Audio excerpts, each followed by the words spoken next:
Friends, welcome back to NS English academy. This is Sonia. Guys, आज मैं आप लोगों के लिए मोस्ट इंपॉर्टेंट कॉन्सेप्ट लेकर आई हूँ which is really relevant for your upcoming UGC NET English exam, because if once you understand in exact manner this particular concept, you guys easily answer 2 or 3 questions you will get in your examination, basically of UGC NET English exam I'm just talking about. So I have the concept non-linear storytelling in postmodern literature, right? So ये जो non-linear storytelling है, this is the most important feature we study in postmodern literature. क्या है ये non linear story telling? का मतलब है कि स्टोरी, जो आपकी स्टोरी होती है, बेसिकली ट्रेडिशनल जो स्टोरीज होती हैं, start from the beginning, middle, and, तो ये स्ट्रक्चर फॉलो किया जाता है. But if I talk about the non linear story telling, so here they don't use this structure, means beginning, middle, and. This structure आपको देखने को नहीं मिलेगा in non linear story telling में. बेसिकली ये फीचर यूज़ किया जाता है इन पोस्ट मॉडर्न लिटरेचर में, right? So what exactly happening in this? Instead it jumps across time, perspective, or events in a way that challenge the reader's perception of chronology and reality. ये जो technique है guys post modern literature की most important identity है. Now what is non linear story telling, right? So basically जो non linear story telling होता है, यहाँ पर फ्लैशबैक्स एंड फ्लैश फॉरवर्ड्स होते हैं, right? Flashback end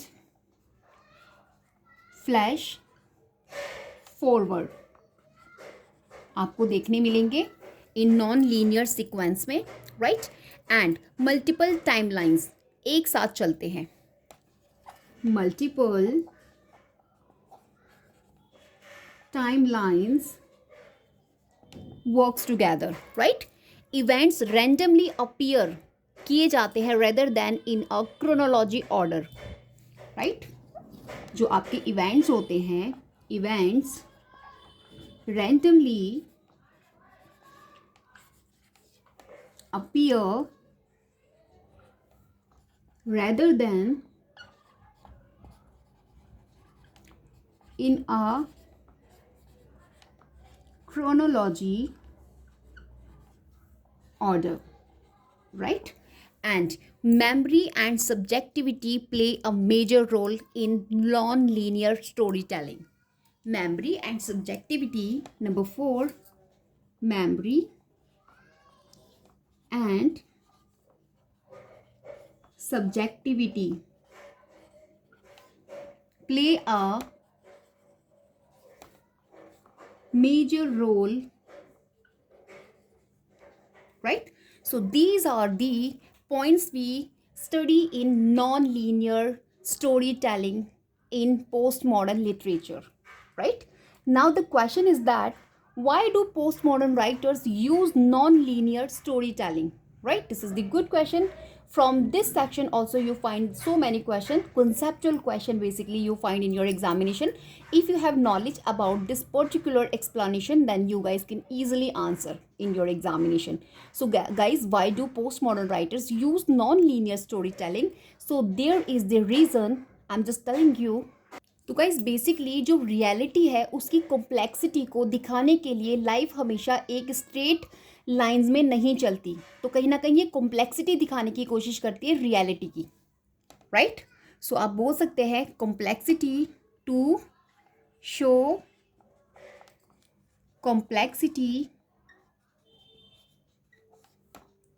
of reality, right? They use non-linear storytelling, right? Second reason we have to use this non-linear storytelling in postmodern writers, memory और perspective पर focus. तो basically memory and perspective पर focus किया जाता है, और कहानी का जो एक आप बोल सकते हो जो एक sequence होता है वो subjective होता है, right? So यहाँ पर memory और perspective पर focus किया जाता है. memory and perspective focused, right?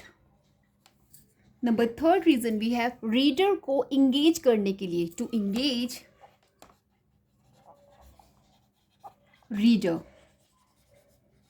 जो पोस्ट मॉडर्न आपके राइटर्स हैं they use non linear story telling to engage readers, because chronology को इन्होंने क्या किया, उसको ब्रेकआउट किया एंड कहीं ना कहीं क्रियोसिटी को इन्हेंस किया।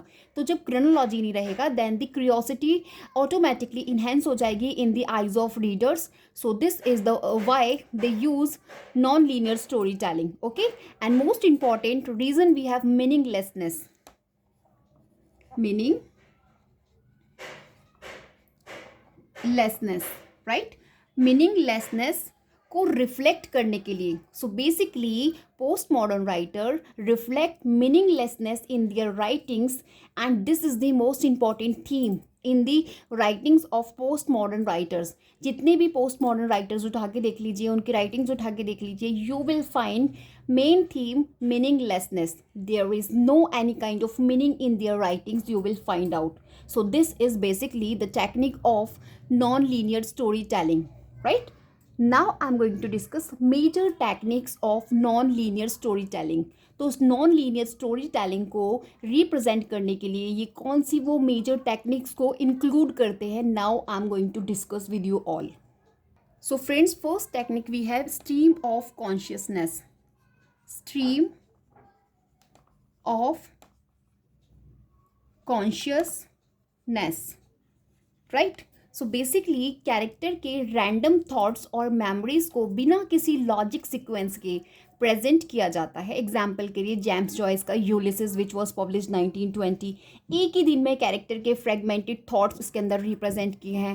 As well Virginia Woolf to the lighthouse 1927, time के नेचुरल फ्लो को तोड़ने की कोशिश की गई है. They break out the natural form of time. So these are the examples. Second technique we have time loops and circular narrative. Time loops and circular narrative. ये सभी कीवर्ड्स हैं. You will have to prepare in your mind, because यहाँ से keyword से आपको answer easily मिल जाता है, क्योंकि एग्जामिनर आपसे क्वेश्चंस पुट करते हैं just like in that manner, और वो इसी तरीके से आपको कीवर्ड्स देते हैं इन ऑप्शंस में. तो अगर आपको कॉन्सेप्ट क्लियर है then you guys can easily go to your right answer और eliminate wrong option. Okay, so please make a note of it.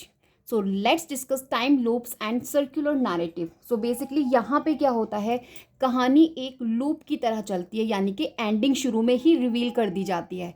जो एंडिंग है स्टोरी की that is revealed in the starting of the story, right. Example के लिए we have so guys, जो von गट एक post modern writer है जिन्होंने slaughter house 5 करके 1969 वर्क लिखा है. इसमें आप देखेंगे कि जो मेन कैरेक्टर है रैंडमली डिफरेंट टाइम पीरियड में जंप करता है. So these are the examples of time loops and circular narrative. Okay, next technique we have multiple perspectives. Multiple perspective.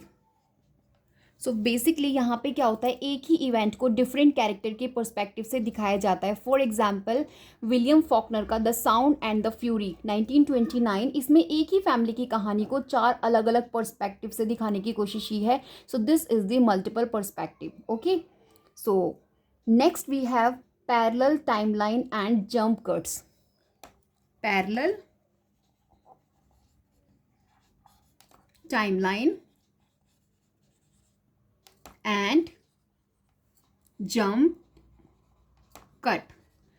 So here कहानी जो होती है मल्टीपल टाइमलाइन में चलती है और कैरेक्टर्स के बीच जंप करती है. For example Gabriel Garcia Marcus का 100 Years of Solitude that was published 1967 is the example of parallel timeline and jump cuts, right. So इसके अंदर आपने देखा होगा कहानी कई जनरेशन में जंप कर रही है. So this is the example, right.